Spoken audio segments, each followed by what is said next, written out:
4 ans après la flambée du Covid-19 et tous les ravages que cela a causé au Cameroun, le ministre de la Santé publique, Manaouda Malachi, a signé un communiqué radio-presse le 26 juin 2024, faisant état d'une réjouissance de la maladie dans certains pays européens et même dans quelques pays africains. Il a signifié dans son communiqué la mise en place d'un plan de surveillance et surtout l'interpellation des Camerounais à la reprise des mesures barrières. Comment les Camerounais ont-ils perçu cette annonce? Comment s'apprêtent-ils à vivre au cas où il y a une résurgence de cette fameuse pandémie qui nous a ôté des frères, des amis et qui a même rendu impossible les rapports entre Camerounais? Suivez plutôt.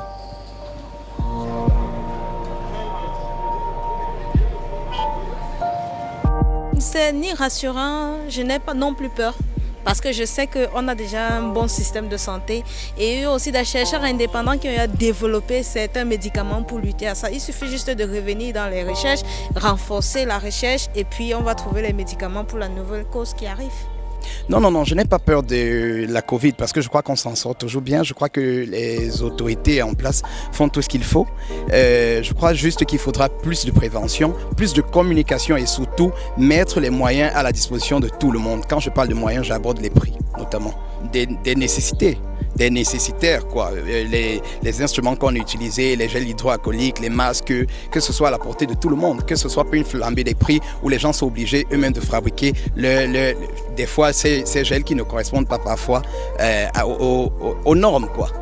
Cette histoire ne nous fait plus peur parce qu'on nous a fait trembler en 2020 et lorsqu'on nous annonce à nouveau l'arrivée du Covid, on s'interroge. Ça veut dire que dès lors que les pèlerins sont partis, les mesures n'ont pas été prises au lieu du pèlerinage. Pourquoi revenir inquiéter une fois de plus l'Afrique?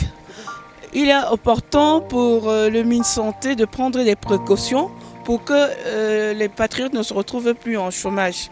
Donc ce problème de Covid-là, il faut le résoudre dès la racine pour que ça n'affecte plus notre économie. Nous en avons marre. En fait, j'ai assez peur parce que justement, la première vague de Covid qu'on a connue ici a fait en sorte qu'on perde des membres, des personnes qu'on connaissait. J'ai perdu des amis, j'ai perdu une tante qui était médecin. Mais j'ai comme l'impression qu'on a toujours le même problème en fait.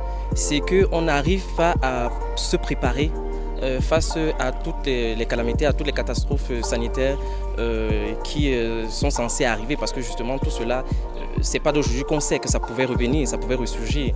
J'ai toujours l'impression qu'au Cameroun, on joue les surpris, on joue les étonnés. On n'a pas le temps de se préparer, on n'a pas le temps de penser en amont des stratégies qui permettront de combattre ces pandémies. Donc certes, le Camerounais lambda, depuis que la pandémie entre guillemets est passée, a cessé de façon générale de suivre les différentes instructions qui ont été données à cette période-là, se laver les mains, se couvrir, très peu continuer à le faire. Mais je pense que ça ne suffit pas simplement. Je pense qu'il faille et qu'il est important de communiquer énormément sur tous ces aspects-là, même quand il n'y a pas de pandémie en fait. Il faudrait que la communication ne cesse pas en fait. Donc tout ce que je peux dire, c'est que nous allons essayer à notre niveau d'être plus conscients et demander au ministère d'être plus actif de ce côté. La bonne nouvelle, c'est qu'il n'y a aucun cas détecté jusqu'à l'heure actuelle de Covid-19 au Cameroun, mais l'alerte a été donnée par le ministre de la Santé publique.